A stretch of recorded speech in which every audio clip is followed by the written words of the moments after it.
je recevais la revue il y a des années de ça.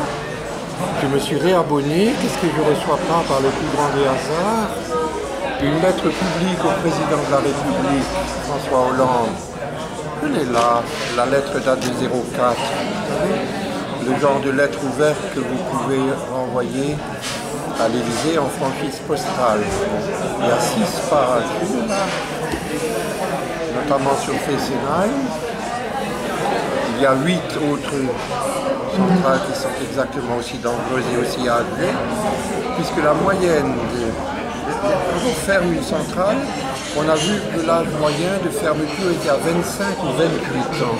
Or là, on approche de 40 ans. Et il est question de la prolonger de 20 ans. C'est énorme. Et alors, ce qui est pire que tout, c'est le texte ici. À un moment donné, je ne sais pas ce que le président a répondu à ces gens-là. Il existe un ingénieur cadre supérieur qui est chargé d'examiner toutes les centrales de France. Bon, il y en a 58. Alors il passe dans chaque centrale avec des robots, avec des scanners, avec des tuyaux, avec des sondes, avec des microscopies. Une équipe, sans doute. Bon, c'est tout à fait normal, vu les enjeux énormes. En sortant de celle de Fessenheim, ça me... Je peux vous montrer le texte. Je n'ai pas le nom de cet homme ni la date de l'incident. En sortant d'avoir examiné, ausculté l'écologie, tuyauterie, enfin ce que vous voulez, n'est-ce pas? Je ne fais pas de jeu de mots là-dessus. D'avoir ausculté les tuyauteries et les installations internes, en sortant, il dit, est-ce qu'il l'a mis par écrit dans son rapport, je ne sais pas, il dit que c'est dans un état tel, lui qui envoie 57 ou 56 autres, que c'est dans un état tel que d'après lui, il faudrait la fermer immédiatement. La personne au monde la mieux renseignée, cette technique. Non mais je crois que Lionel est d'accord avec vous, c'est ce qu'il disait avant, là. Il craint énormément le nucléaire. Là. Non, même pas le nucléaire, le sujet n'est pas ça. J'ai reçu une lettre d'un copain qui dit « moi je suis pro-nucléaire ». Qu'on soit pro-nucléaire ou anti-nucléaire, ce n'est pas ça. L'objet, c'est que c'est une centrale. En fin de course qui est agonisante, sans 2 incidents par an. Mais malgré tout, si on élargit quand même, donc il faut la fermer. Vous avez raison sur ça. Elle est en train d'imploser. Elle est en train d'imploser. On est d'accord. Non, mais vous avez raison là-dessus. Mais malgré tout, je dis que le contexte actuel, à cause du terrorisme, fait que... Non, mais vous rendez compte, il y a numérisation, et tout est numérisé, c'est-à-dire qu'ils sont capables de rentrer là-dedans. Donc, vu les dangers du nucléaire, on arrête. De toute façon, c'était diabolique depuis le début. Voilà. Et maintenant, c'est encore pire. C'était diabolique. Parce qu'on a devant nous 50 ans de terrorisme, vous êtes d'accord? Non, une telle haine du monde arabe, si. Non, le jour où la France arrêtera de faire des agressions au Moyen-Orient, puisque... Il y a ça après le terreau, vous avez vu tous les jeunes qui vivent actuellement en Palestine, qui ont 15 ans, qui sont dans une haine absolue. Oui, parce qu'on les bombarde. Voilà, on est d'accord. Donc ils ont 50 ans de terrorisme devant nous, là. Le temps que les Occidentaux un jour se retirent ou règlent le problème là-bas. Oui, on peut imaginer, oui, mais pour le moment, on est quand même dans la mal barré, vous savez. La Syrie, la Libye, la Tchétchénie, l'Afghanistan, tout le monde arabo-musulman est essayé depuis 50 ans. Et bien davantage. Peut-être encore, je dirais. Ça remonte à la reine Victoria. Ah oui, ça date de quand ça? Reine Victoria, avant 14. Ah oui, d'accord. Les opposants indiens. Un siècle. Les opposants indiens, elle les ficelait à la bouche, c'est pas elle. Elle les faisait ficeler à la bouche d'un canon, elle faisait exploser. Oui, d'accord. Oui, vous voyez les trucs. C'est tout, les indépendants. Non. C'était une drôle d'histoire, comme on les adore. Mais vous avez appris ça où là? Non, mais c'est connu. C'est connu, hein, bon, moi je la connaissais pas. Elle se payait son garde-chasse en douce parce qu'elle avait des besoins comme toutes les femmes et tout. Moi j'ai beaucoup aimé votre lettre là que vous avez écrite à Ségolène Royal. Oui, surtout superbe, hein. Elle n'envoyait pas à Royal, Elle l'a pas eu? Non, pour l'instant. Parce qu'elle a l'écologie, c'est ça? Mais oui, bien sûr. Elle avait la lettre?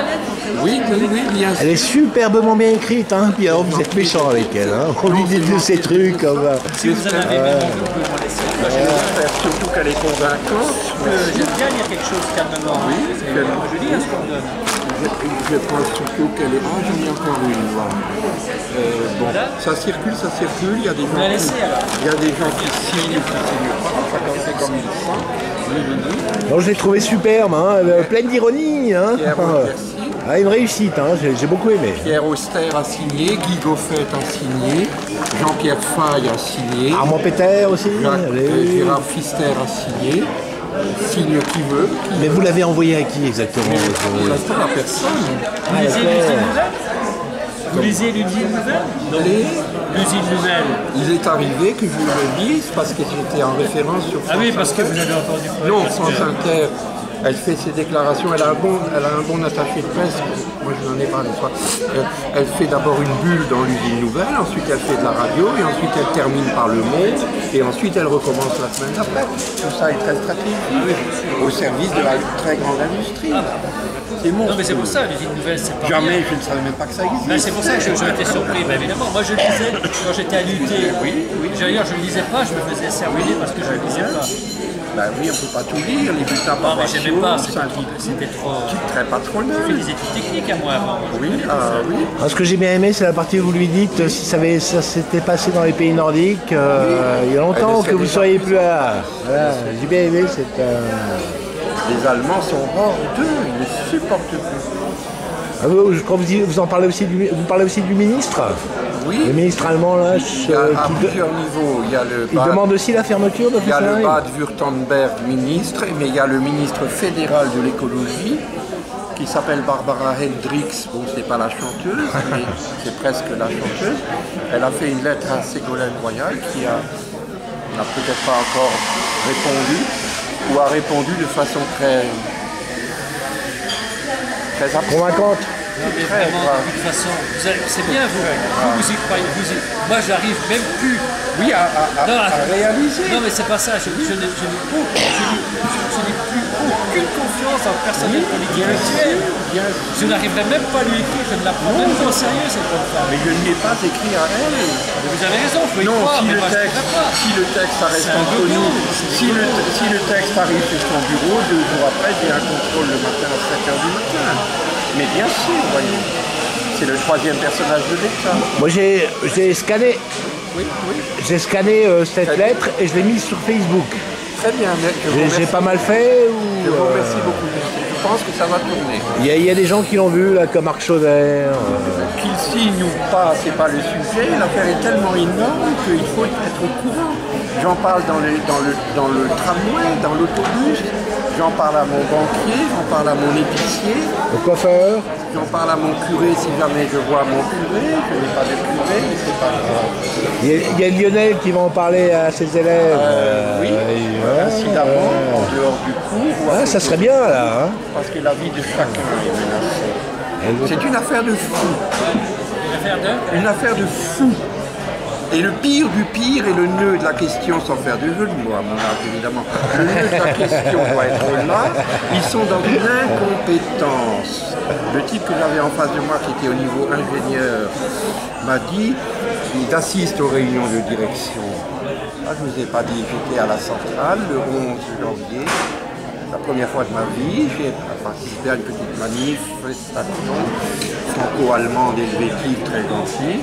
Il pleuvait un peu et tout à coup j'étais à côté d'un homme tout à fait quelconque, un casque et des gilets manifestants.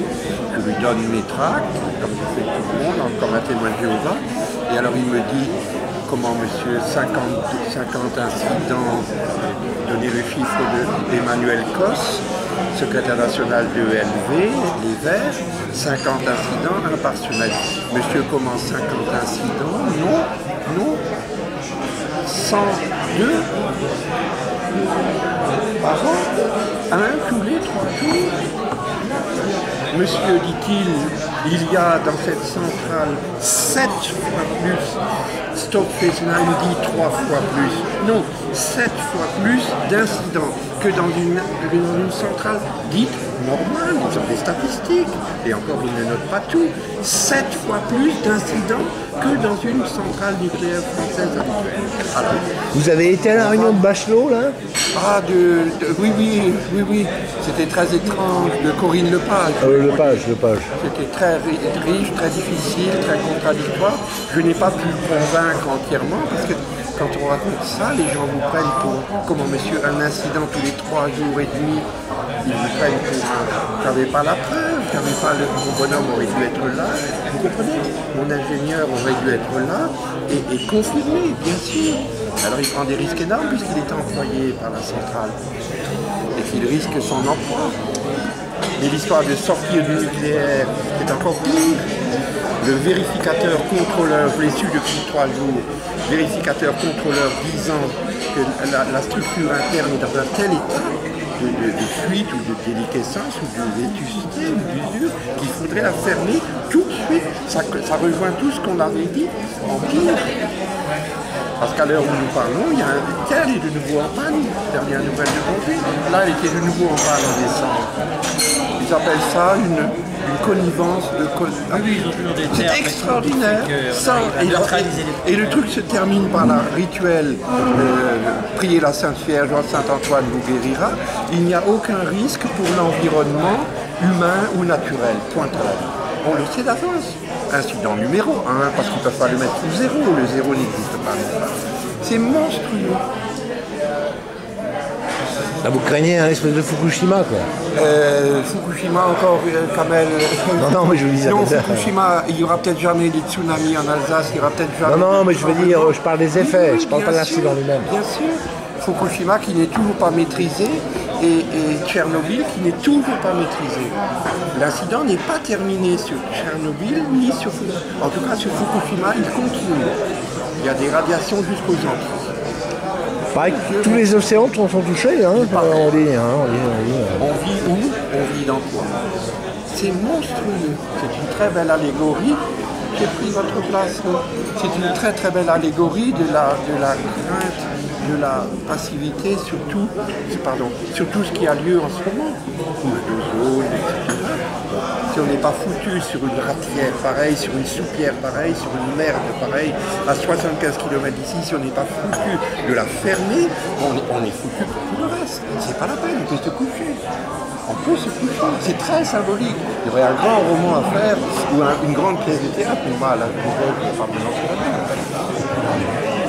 je me demande si la ministre est au courant du chiffre réel. Je ne crois pas.